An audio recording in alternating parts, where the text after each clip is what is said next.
Hello, Commanders, and welcome to the RNG Endgame, a podcast about the game Marvel Strike Force. Your hosts are Frid and Creative.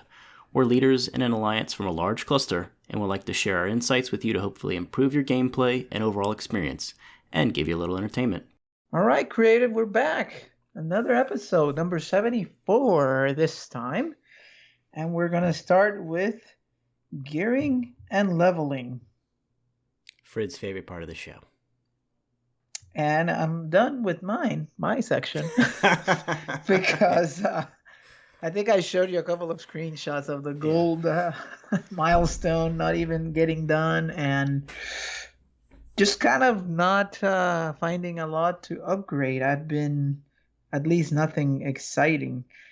I have been doing I'm trying to, I've done all these 5 red stars that I got. I was like, I'm going to level them to, 75 and maybe tier 13 or 14, but I'm still gun shy. I don't know. I don't feel comfortable yet without knowing what's going to happen with doing that. So maybe I just should, but. And is I assume the concern is not really the orange mats. It's still the unique pieces, or what? Yeah, the orange in general. Okay. Yeah, okay. just all the orange. The training is not it. I could put him at 75, and no problem there. Gold seems to be okay, but it's the gear. I'm like, will I regret it? Like when I do this, then not have it. And then so that's what's holding back some of those. But I think I need to. I mean, I'm feeling like in some of the wars, some of these characters are lacking, and they need a little bit of power, like Shadowland, for example. I need to round that out, like beyond White Tiger, just to have a good cast of characters to kill things, and Heroes for Hire, and the X Factor. Those are the ones that I'm looking at. Okay. But yeah, nothing too exciting. Now I did get Yelena Valova finished to 7-star. Mm-hmm. That was cool. With the 2x, that was the last part I needed. So that is done. One less thing that I'm farming. She was cheap, right? She was 80. So yeah, 80. When's the last time we had a character that was less than 100? I know, right? It's Forever. been a while. Okay. So I know you have not watched the movie, but I'm trying to convince you to help me put up a TV so that then you can watch it with a big TV down here. But that could be the way to go. So you learn about the character. She's pretty cool in the movie. So okay, I did. Oh, go ahead. Yeah, no, I did try the boot camp that just came out, and with her and Red Guardian, Punisher. What are the others? I use Killmonger instead of the soldier. Mm-hmm. And who's the other character I'm missing? Skill military. Punisher, Red Guardian, Yelena. Oh, Black Widow, of course. Yes. Oh, you didn't hear me say that. Okay. Yeah. You have a big Black Widow, so that should help you. But then I think anyway, you'll get into this in your section. But that's essentially it. It's kind of lame in reality. I keep farming, the Iceman, Polaris, and Multiple Man. Yep. I look for Bishop and Kitty Pryde on the stores, and that's that. And all the orange uniques that I can get my hands on. And I've been farming the orange damage because I have enough. I feel like the focus and the health and the damage is not as up, so I'm trying to buy those now. Okay. And so this week has been a minimum game time week for you. We've had, standard rating activity, but really no blitzes. We had no PvP all week. Mm-hmm. Do you mind talking a little about, how was that experience? I mean, it's good and bad, I guess, right? Because I want to have fun playing the game, but if there's nothing to do, right? There's no reason to blitz because the characters don't matter. So why try to score and take it away from someone else? There's no milestones tied to blitz or anything, which is good because you don't have to do it, but then there's no reason to do it. I don't think I established a good routine to only check at certain times. I find myself still looking probably more than I should. Yep. So I think we need to revisit that schedule of being more strict. And I kept going thinking, oh, I'm maybe capping energy or something, but no, nothing was happening. It's the blitz muscle, right? That gets you, because that's the one that makes you go every 2 hours. I think if you spend a lot of the energy up front when you start your raids, and then the war, you do the same, and you do all your farming, it kind of buys you time to not have to look at it. So I wish I did a better job at not looking at it enough, but I still find myself just out of habit looking to see if there's something that I'm missing.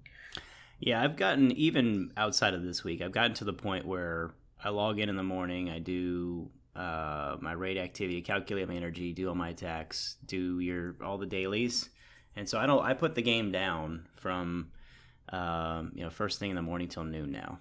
If there's a blitz, obviously I'll go back and do that, but I've gotten to the point where I log in at set times, and it has made a pretty big difference in terms of I've turned on the iPhone tracking of how much you're using the phone and all that, because I don't play on an emulator anymore, because it's just, we've had bad experience there. So I've noticed a downtick, which is good. It is significantly longer than Cerebro's 2 hours, and we'll talk about that Cerebro interview again, because I finally went and watched the video. But okay, well, I just wanted to get that perspective from you. So I mean, was it a breath of fresh air? It was just, I didn't have anything else to do. What would you kind of classify it as? I mean, it was nice not having to do that blitz. Don't get me wrong. I did enjoy that reprieve and not having to do the PvP. I would do it late at night, just after the fact. I don't know why. Maybe waiting for some mistake to happen. Maybe I could cash in or something. But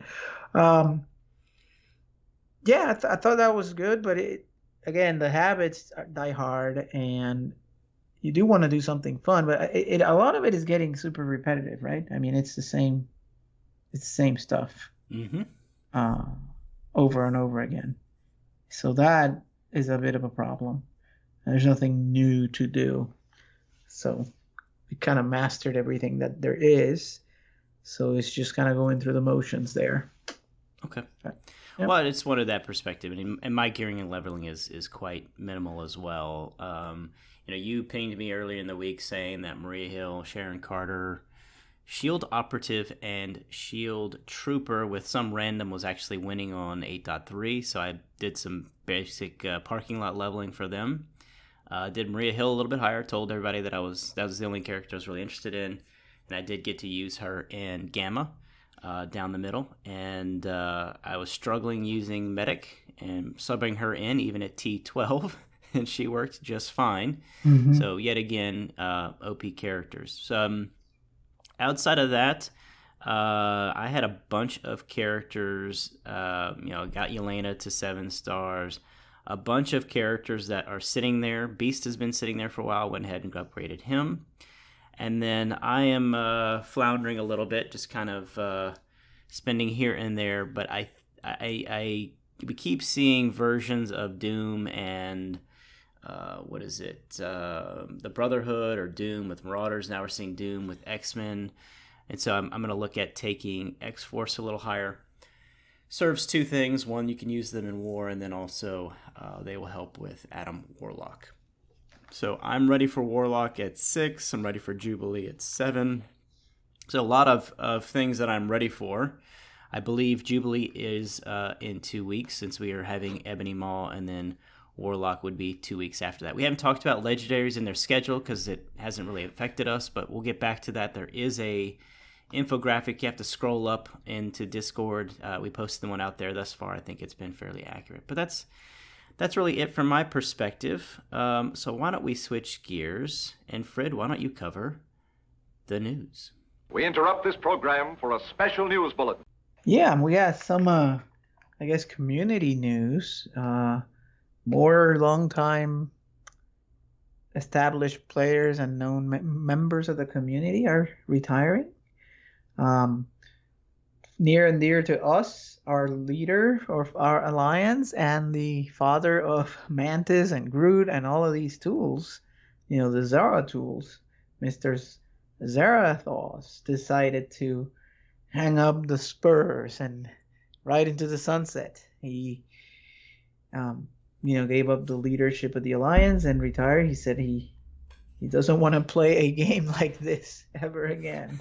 A mobile game like that has that this kind of mechanic, and I don't blame him. I have been a sucker for them. I think I mentioned it. I played the Star Wars one, the Lord of the Rings one, and then this one. So I keep falling into the same trap. I guess it gives me scratches that itch I have for collecting and semi-gambling, I guess, mechanics and torture. I do like the portability mostly because I don't have a lot of, especially on the weekends, time to sit on a PC. But he said he's gonna try to do more PlayStation and stuff, which is probably a good idea. That's more discreet. You can kind of set a time and stop right when it's done, as opposed to it being always with you, which is probably not healthy. I will say, I know you asked me, that is one thing I have noticed a lot, that there were a lot of times with some of the family interactions that you have to do blitz or something, and I don't have to do that anymore. So that was a welcome change from this week. Just touching on that from uh, last topic. You don't have to step away to do a blitz or anything. You just kind of engage. So that's good. So I can see why he would want to give this up. But we wish him the best. I mean, I think he's not an envoy or flashy or anything, but for us, I mean, we like the data and what he did with Mantis and all of these tools we have lived by, for years, helping us get organized. Things that we were doing manually, he automated. So he deserves a lot of credit for everything that he does and did for the game. And I think he's gonna hand off the tools to somebody else, so it's not like they're gonna die. So really appreciate everything that he did and that he welcomed us into his alliance and all that he did for the game. Anything you want to add there, Creative, about our leader's retirement? Yeah, so I just a note to Scopely. It's well past time for you to have an API. It's 2 years, I think, since you said it. So this gives you further credential, or maybe not credential, further urgency to get that done. Because if we start losing some of these tools, people are going to be very frustrated. Yep. And then on the other side, the community content creator world, Casino, long-standing MSF streamer, for whatever it's worth, like him or hate him, he has been out there for the whole time since beta, putting out content, doing it every day, and he is also quitting. Now, the reason he gave was Marvel Future Revolution, which is a little bit different than Zarato's reason, but he'll continue creating content for that, I guess, when it launches globally in about 2 weeks. Yeah, what was interesting is I went and looked at, he hasn't posted nearly as many videos lately. He still does a stream and all that, but his videos by far get a heck of a lot more downloads than anybody else. So it will still be very interesting to see what happens there. I know Mobile Gamer OMG was kind of picking up some of the slack, and then there's some others that are, trying to steal some of that. I mean, but it'll be interesting. Of all of the, again, personality, whatever you want to think, but of all of those original guys, he was the only one that really understood explained or understood very well the mechanics of the game, how all that worked. And because Mobile Gamer and Valley are all about the positivity and the hype and the personality and the entertainment, which is very important. But if you wanted to get into the nitty-gritty of mechanics and how things work, I mean, Casino would do that. And that's where I learned a lot of the way the different statuses worked and all that in the game. So credit there, and hopefully he'll do the same for Future Revolution, because you will know I need all the help I can get to understand that game. So yeah, we'll see who else. I did hear also, I don't know if you heard about this, that Reminex was going to stay playing, but he was going to go free to play. Yeah, I said that last week. He's gone heavy into Marvel Strike Force. He's part of the alliance called X Force that's producing a lot of content. If he's still free to play when level 85 and tier 16 comes out, that'll be news. Right now, being free to play, So we'll see. That's right. It's a lull, right? You don't have to spend Right. anything right now to do anything. So yeah, that's that. And we'll see. We'll see what else happens. All right. From the blog, we have the least surprising character. That's Shangshi. I think everybody knew he was coming. His movie's coming out. And yet again, some crazy mechanics that are broken, and especially because it has to do with speed. And he's got more manipulation than Emma Frost. And if you ever face Emma, you know how frustrating that can be. So he even does more than that. So we'll see how the implementation goes once he's released. He's a war defense character, though. So what do you think of that? Well, I think thankfully, well, we don't know how he's going to be released, but his, I mean, it's just a stupid broken kit. It's just amazing that they keep doing this, and then the war defensive stuff, adds even more to it. So, the good news is the vast majority of the community will not have a very high yellow star Shang-Chi. So that's my saving grace right now. I'm assuming then we're going to have to reserve Infinity Force for the team, because even a low level one, you probably still won't be able to overpower it with, symbiotes and some of the others. So we'll see. What do you think they may pick? We know the event is a death pool, so that let's review a few of the methods. I think the milestone way is sort of dead. So you think they're gonna do the anti-venom style? Yes, I think it's anti-venom. I don't think it'll be Blitz. It'll likely be the anti-venom. So for people that don't know what we're talking about, this is where you have a orb that you earn fragments by blitzing and by completing milestones. Typically, there's 3 milestones, one for opening the orb, or 2, one for opening the orb and then one for activity in the game. So it's probably going to be that way. Much to my chagrin, because that typically means there's 0 value blitzes and you're playing for the simply sake of achieving a milestone, which is pretty depressing. Yeah, and it caps you at about 4 if you do everything, right? There's no way beyond that unless you open orbs. Course, yep. Right. So I'm with you there that's the way it's gonna be. Now they said it was 4 characters, and I think have you heard what the other 2 are? Oh, we know it's Cloak and Dagger. Yeah, they were in a video, right? Yeah, there's a bunch of things that they've showed them. So clearly, they're part of the new Secret Warriors Mystic team. That's probably going to be the answer to Doom 2 and the Mystic nodes. I'm afraid that those are going to be blitzes. Yeah. Okay. Yeah. Okay. What else? What other character news? So be it. Yeah. Okay. Strike Pass is coming back. It's about to end, and for this month we had our friend Captain Sam Wilson, and he's coming back for a second round. So that means you will be able to, after 2 months of this, have a 3-star Sam Wilson, Captain America. So they're now clearly free. Establishing a pattern. So Polaris, they put out 2 times in there. So it seems like if they're going to release a character solely by this method, that they'll be coming through twice. Yep. And you get a 3-star over 2 months. I guess that's as good as that one's going to get. Which is like the lowest stars for any mode. And then sit there for 6 or 9 months until they decide to make them fountainable, be a horrible method like Premium Orb or something undesirable. All right. Battle Pass, which is the PvP, restarted today. And Moon Knight is the character.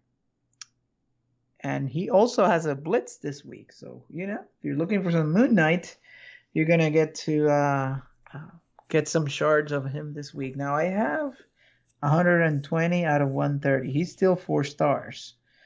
Was Moon Knight that type of... I forget what he was released as. I don't remember either, but I am like a 125 too.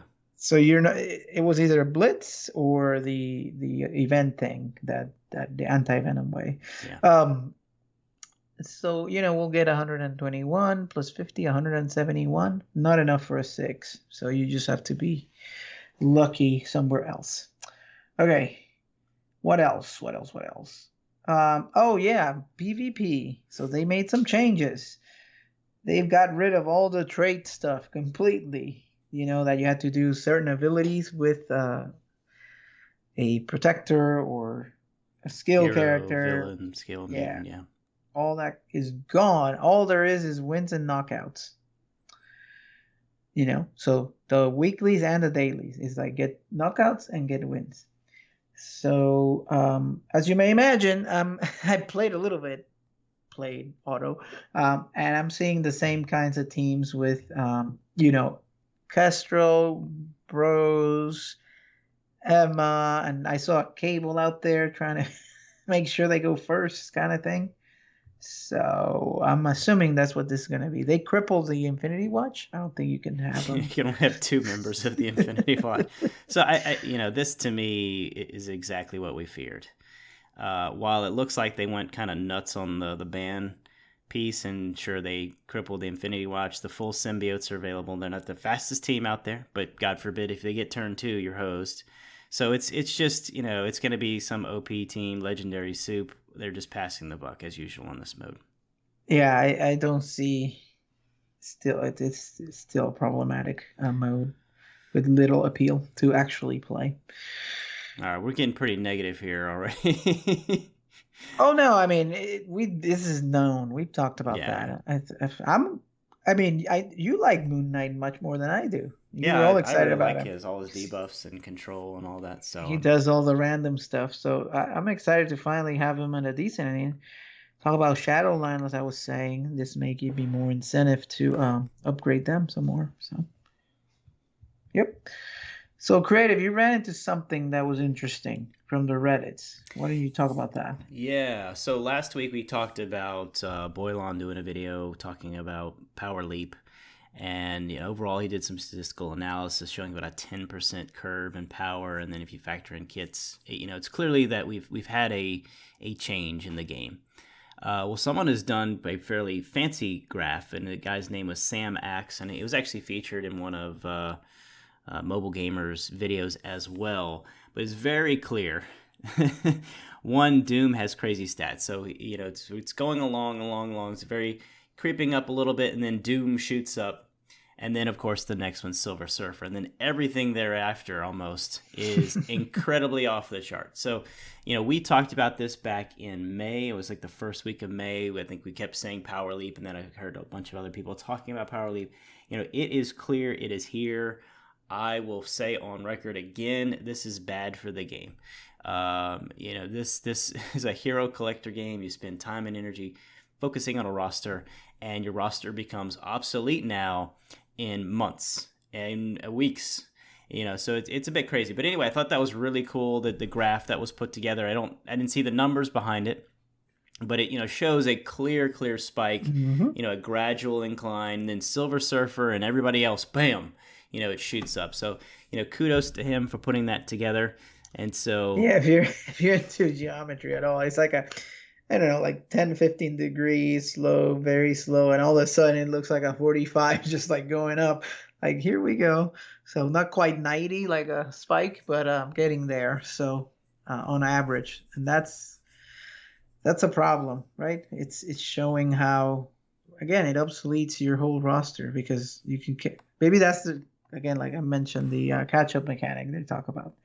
Forget about building anything for the last 3 years. If you just go into the game, get the latest character, that'll do it. Yeah, absolutely, for new characters. And so let's maybe segue here. There was a random post that we went out at 5 p.m. to go look for today's blog post. Oh, yeah, that's right. And we didn't see anything. Instead, there was a meta player guide, which is a little weird of a name, but when you actually go in it, it tells new players, if you're new to the game, who should you focus on? And they said, you should focus on the Guardians so you can get Star-Lord.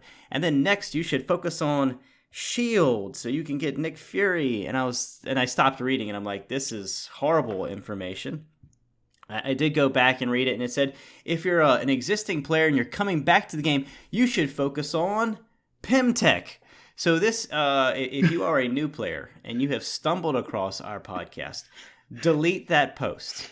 Do not at all focus on that. The answer is go get these new characters. You're screwed for Kestrel. You're screwed for Silver Surfer. But, these Secret Warriors, the Secret Avengers, everything's a secret these days.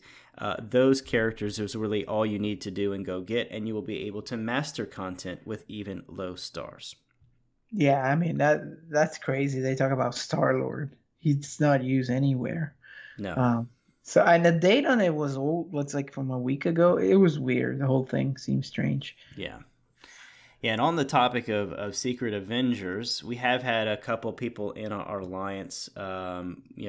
One guy pulled like a 7 or 6 red stars on Sam, so he went ahead and used some cores to unlock him. And he has a mere 2 yellow star Sam, that is T13. He did Tier 14 Sharon Carter. And of course, on the Doom skill nodes is what we're talking about. Kestrel and Gamora, of course, very beefy. And Maria Hill was a lowly T12. And he easily did the first 2 nodes. The first time around, he got about 2/3 of the boss node done. Today, he was able to one-shot with the Secret Avengers and, of course, 2 OP characters in Gamora and Kestrel. So, time and time again, go with the OP character is what Scopely is trying to tell you to do. Okay. Also from some news, last week I asked Frid, how he felt about the Cerebro interview that Philosopher did, because I did not watch it. I went back and watched it. I was just, every time we have a public persona go and speak about the game and be asked very direct questions, it's something you should check out, because it's provides an insight and perspective as to what they're thinking. And I overall I found it a bit maddening, to be honest. The whole comment of we play the game differently and other things like that was just crazy. But I really focused on the blue ISO section. And so, to his credit, Philosopher said, you're aware that there's a blue ISO issue and that you run out of ions. And you people are spending cores on the orb just to get ions. And Cerebro was like, huh? I'm not really aware of that. I'll have to write that down. To me, that said so many volumes. So either, he is clueless about intended bottlenecks in the game, or the people that roll out the things have no idea that the bottlenecks that they're creating. And then 3, that they're completely out of touch with the in-game players, which is where a lot of their Krakens are. So the fact that they're not aware of a blue ion issue was just amazing to me. It seems to be an intended bottleneck. And the fact that he's not aware of that was kind of flabbergasting. And we're going to do some numbers on that. And then, we talked about the blue ISO RNG, this orb, this horrible release method. He hadn't even talked to the team about the players' frustrations on this. Blue ISO has been out for a while now. How are you not aware of this? I mean, I was flabbergasted. And then the one interesting tidbit of all this, and that's not necessarily about that topic, was Blue ISO level 4 and 5 were not mentioned in the roadmap and are not coming anytime soon. I thought that was very informative and very important for us to know. And that means, you basically, we're not going to get that other ion currency. And Doom 2 is going to be, focused around ISO level 3.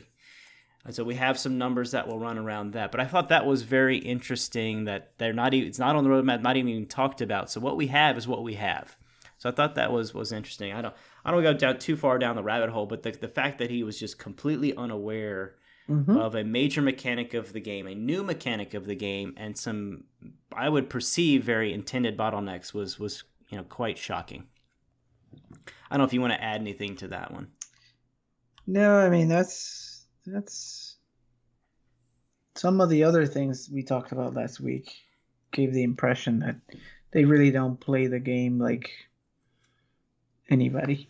Maybe it's a unique experience maybe for them. It's definitely not in game. Okay. So All right. And then, I don't know if this is necessarily news, but we've had some very active conversations in Discord. We have some regular contributors. And so I want to thank those folks that do that. And one conversation back on August 9th and a little bit into the 9th was started by a guy named Count. And he said, there's a way to play the game just outside of the in-game where you're not trying to push on content. You're not trying to get the latest and greatest character, get them all the way up and conquer the end game. And he described it as first and foremost allowed him to play at a very casual level.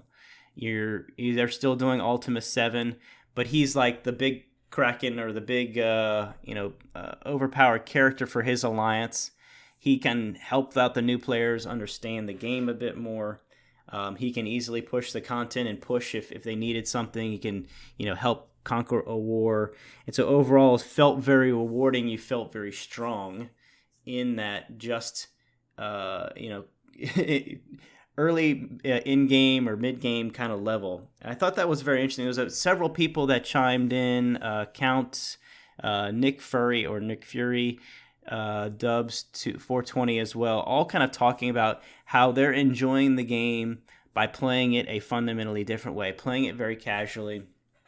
And I thought that was a very interesting take. It was similar. I've said I'm playing the game I want to play, but ultimately we're still pushing, quite hard. But I thought that was an interesting take, and I'm kind of curious as to what part of the percentage or what part of the player base is playing the game that way. And then I'm assuming they're not spending money either if they're playing casually because they already can do everything. So I thought that was an interesting take. I know for you to get a chance to kind of read all of that, but obviously they're playing very differently than we are. But at the same time, it's a conquerable game. It doesn't have nearly the same frustrations that we experience today. Any commentary on that? What do you think? What they're trying to do is time shift their play so that they're behind intentionally? I mean, is that what you think the intended outcome here is? Well, so you wait until things are available to then go get them so that then you can do whatever content that's required for.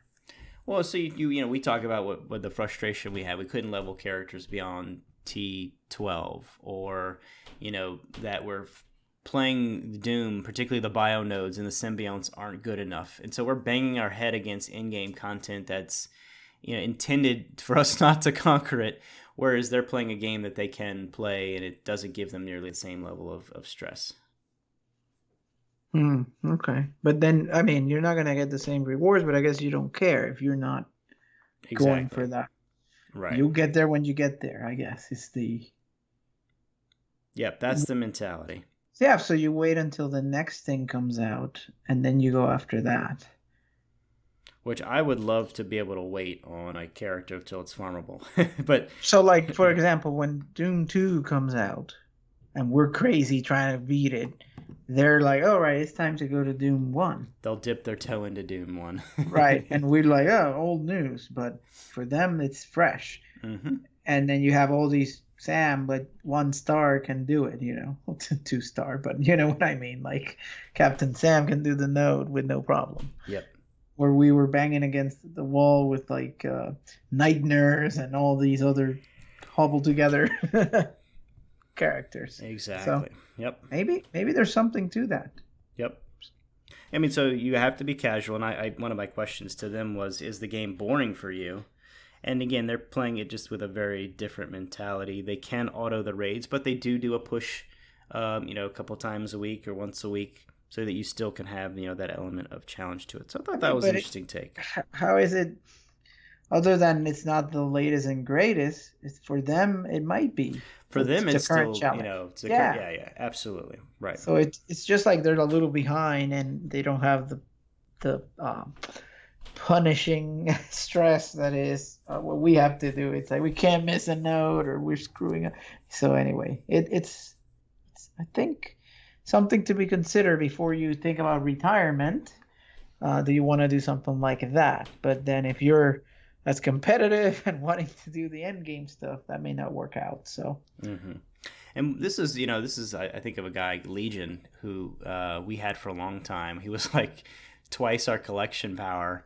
And he was, a great sounding board for us when we started, should we really go after Nick Fury? And those were times where they were, valuable characters. And so he provided a lot of good perspective on what was working, what didn't work, and all that. So I certainly valued his participation in the Alliance, and hopefully he's doing the same, or these guys are doing the same for, the newer players in their Alliance. Okay. Anything else that you want to cover in the news before I shift gears? No, I mean, I think we got it all there. That was noteworthy there was a bunch of other stuff, but nothing too exciting in that blog. So, all right. Well, we're going to shift gears to a conspiracy corner.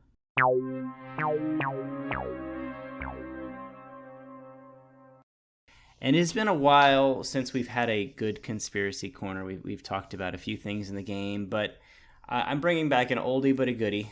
I'm calling it Creative's Crazy Criteria for Campaign Node Cultivation, otherwise known as Rules for Farming Nodes. And so I've covered this a long time ago, but it's a topic I think that we should refresh every 6 to 8 months, just so people kind of hear it.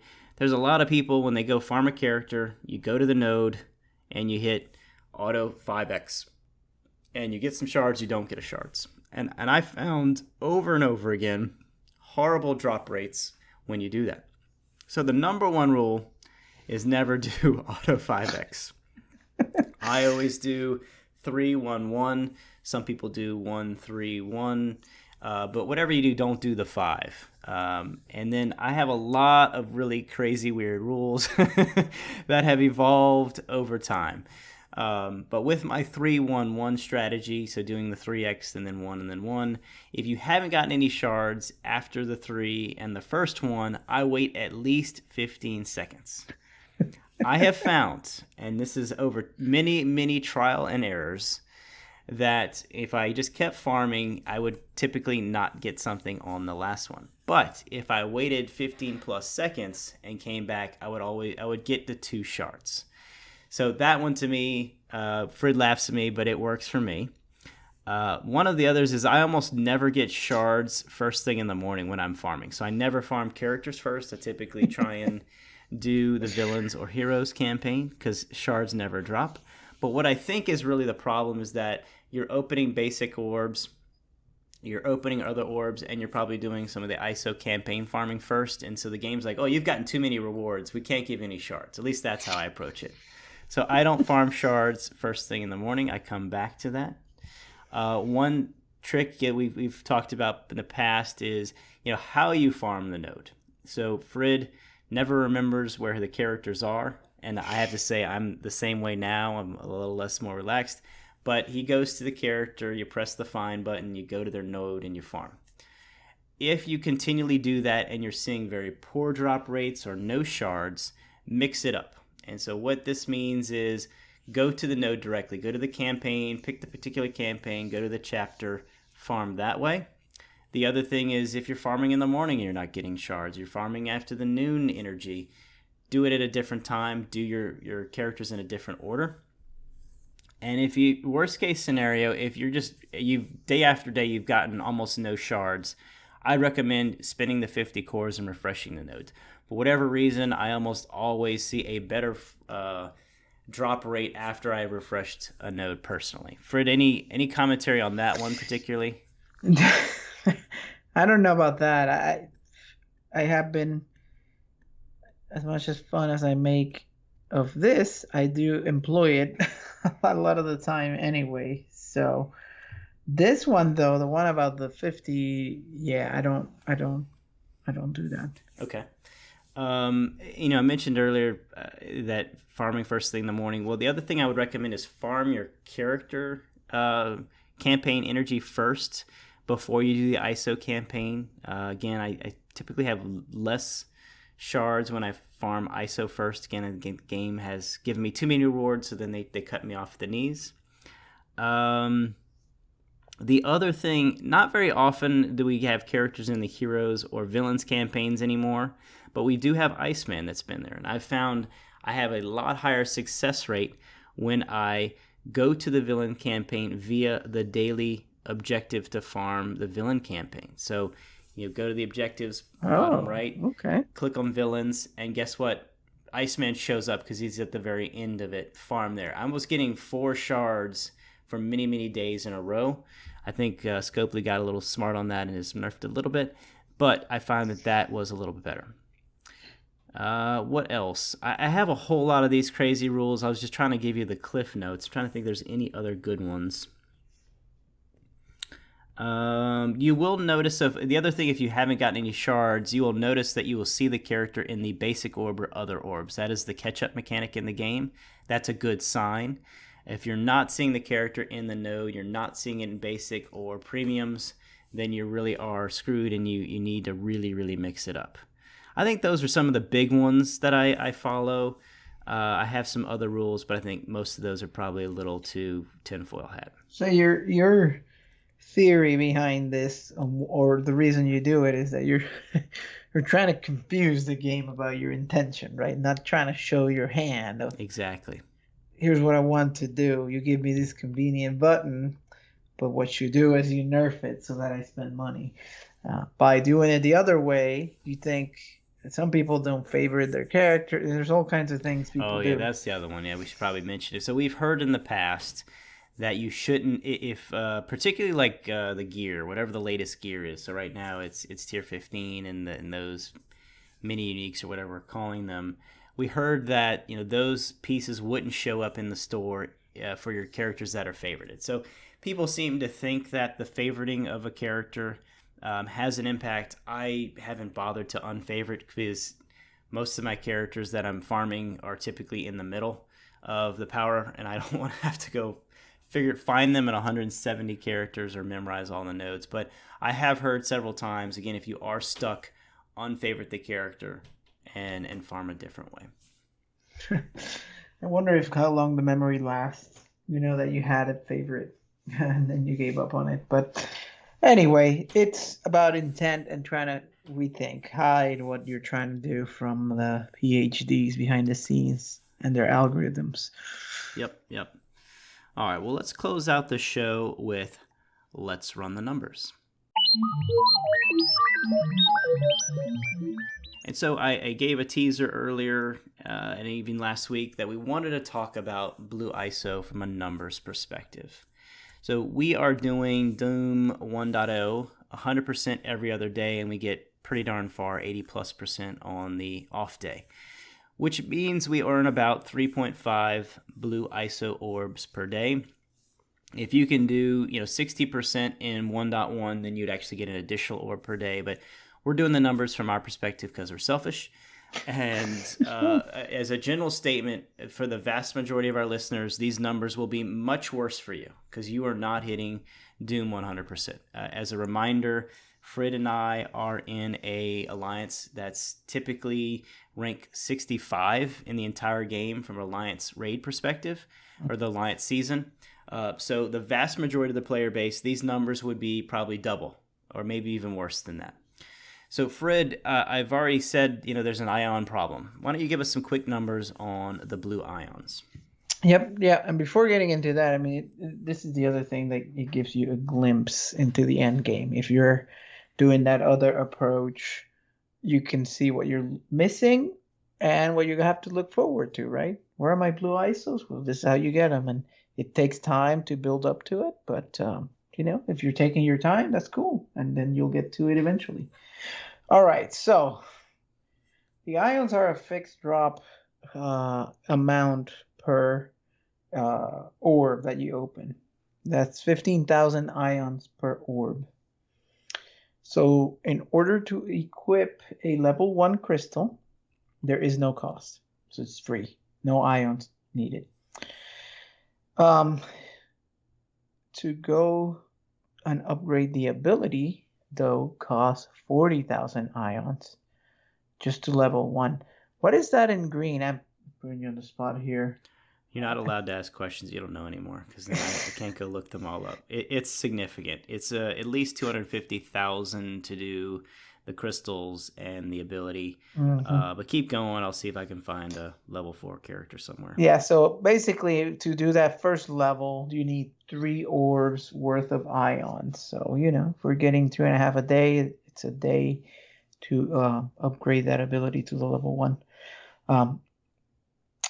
Then level 2 crystals are 12,500 ions, to equip that so you can get to level 2. And then the ability is 80,000. So now we're talking that's about a little over 6 orbs worth of ions just to get the level 2 across the 5 crystals, and then the ability get that upgraded. And finally, for level 3, which is the max right now because they have not released 4 and 5 yet, it's 100,000 ions to equip the crystals and 150,000 to upgrade the ability. So that is more than 16 orbs. So this is where you start getting into trouble, right? The kind of exponential growth of the requirements and the need for ions and crystals. Because it's going to take 7.5 days worth of orbs to get the needed ions for 1 character to level 3 blue ISO. So that 1 a week doesn't sound terrible, but let's keep going.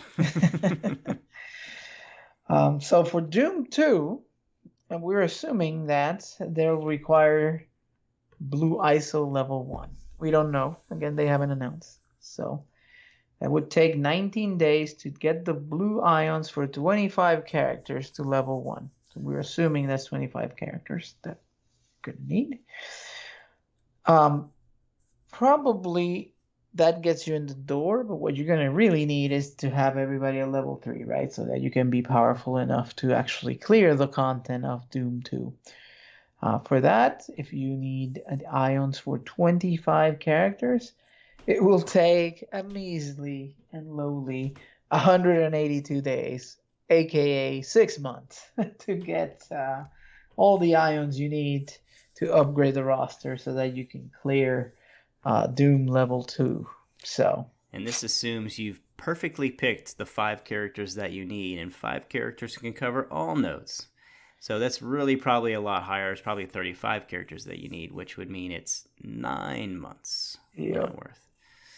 Oof. So that's ions. So already, anytime we say 6 months to do something in the game, that tells you it is too much. So that's problem number 1. Problem number 2 is the crystals itself. The math on this was way out of my league. My head exploded. Who did I talk to? Hoppy or Captain Hoppy kind of helped, and then Frid, you dumbed it down for me and the listeners a good bit. So I'm going to do my best to explain this. If I go off the rails, feel free to rein me in. But the math is challenging because of the RNG of the orb. Even though you're picking a brawler orb, you're only going to get 2 shards of one of the 5 crystals, and on the side you get one of a totally different class. So doing the RNG of all this is pretty darn ridiculous. So everything we're giving you is perfect RNG. So this means you want to equip level 1 blue ISOs to a character. You're going to go open 5 orbs, and magically you are going to get, each orb will give you 1 of each type of crystal. For anybody that's open blue orbs, you know that never happens. You get 4 of the same and then 1 other. Yeah. Right. So this never happens. Okay. So again, we've talked about the vast majority of the player base is not in the top 70 in terms of rate season. So they're not getting nearly as far in Doom. And then these perfect RNG numbers do not exist. So everything is going to be at least 2x to this. But with that being said, if perfect RNG existed, you would need 5 orbs to get the crystals for 1 character to level 1. So you would get 2 of each one of those 5 each time perfectly. So to get 1 character, to get 25 characters to level 1. So again, just to get your foot in the door and be able to do whatever the content, if you magically could clear the nodes, to get 25 characters to level 1 is going to take you around 35 days worth of orbs. So again, we don't get perfect RNG it's going to be at least double that. Now, this is where things get a little hairy, but ultimately, if you're looking at the 25 characters and you want to get to level 3, because that's really what you're probably going to need to be able to survive this content, it's going to take at least 110 days. Our numbers versus Captain Hoppy's were a little bit different. We got up to almost 180 days, but again, it just kind of works on all the RNG. So you're looking at least 3.5 months of perfect RNG to get all of the crystals. Again, this is to get 25 characters to level 3 to get all the crystals. And so if you're paying attention, and we didn't lose you through all of this, it's 3 months to get the crystals. However, it's 6 months to get all of the ions. Mm-hmm. So I know we had some discussion in Discord. This is broken. This is a problem. As soon as you start going above level 2, you run out of ions right away. And so there is an orb that you can buy for cores. I mean, it's at least 400, maybe 600 cores, which is just astronomically crazy. So this is fundamentally out of balance. So this is where I want to go back to Mr. Cerebro. And so is this what you intended? Mm-hmm. And it just doesn't make any sense whatsoever. So we saw this because we took our Infinity Watch to level 3, and very quickly I ran out of ions. So this needs some work. We need to kind of take this up the chain, as it were. But Fred, any commentary on that? The only thing I'd add outside of the math, and again, it gets quite hairy because, while you're farming the target character, you're getting this stuff on the side that it does help you towards the others, but it's even less. It's like a 1 in 20 that you get what you need. Anyway, it's not worth talking about here. It's broken. But the other thing that I've heard, I've listened to a few content creators, and that they think, and we may have mentioned it last week, but I'll reiterate that the first time that your own progress is now being tied into the fate of the alliance very heavily. Being in a good alliance is always important, and it helps you accelerate, like you get more of what you need. But this is the only way to get what you need, right? In order to do Doom 2, you have to be in an alliance that's doing Doom 1 consistently and often so that you can get the stuff that you need to get there. And, that's new and unique, and a lot of them were talking about that not being conducive to a healthy relationship with the alliance and creating situations that create strain, right? Because when we miss something, everybody suffers. So that's just another aspect that this whole thing adds to the game that wasn't there before. We think of we've been playing Future Revolution, you a lot more than me and much more advanced, but I don't even have an alliance right now because I got thrown out of the other one for lack of participation. And I don't feel like it's hurting me progress. Like I can still do a bunch of stuff. I'm assuming maybe sometime down the line it might. But stuff like this makes it very severe. It's not like you get you get more purple ability orbs and that's ability mats, and that's really good to progress. This is like you can't even enter certain content if it's gated behind alliance activities. So, think about trying to find like-minded individuals. It took us a while to find an alliance that was raid focused, with kind of a groove where we could fit in, and we're like a top 100, like you said, raid alliance. There's only 100 of those, right? So it's tough, and I don't know how you fix that. You create a campaign so that you can go get it yourself or farm it otherwise. I mean, that's the only thing you could do with this blue stuff. Yeah, and I heard a lot of people say, we talked about a couple players that could be playing in the end game but are not, and then I know a lot of people have commented on that they are basically playing with friends, real life friends that are, lower than them. And we've talked about how there's, no catch up mechanic for that. But it was kind of interesting that they may not be able to play with those friends anymore simply because they have to go higher in the raid. So Yep, exactly. it's like when all these additions and restrictions and things and Silver Surfer, all of that has been leading up to forcing alliances to be like-minded and push together. Somebody said there's a sinister um, motive, and it's FOMO. You've heard this, right? The fear of missing out. You've heard this term before. Yep. And the way that it's employed is what happens in the bottom of your chat every time somebody gets something nice and shiny from your alliance, right? Yeah, yeah. And so somebody was saying, you see when, I think it was Remenex, you see when Creative just pulled a 7 red Kestrel, and you're like, man, I want a 7 red Kestrel. Let me go open some orbs or whatever it is. So they want to keep you in the alliance mechanic because that's what drives that FOMO, especially with people that are close to you. So take it for what it's worth. But I just feel like I said, in DSA, that other game, the alliance is huge. You don't need everybody. You know, there's a lot of margin for error and for members not to do things. And it still works okay. You don't suffer severely. You can still be because I'm in some top alliance still somehow.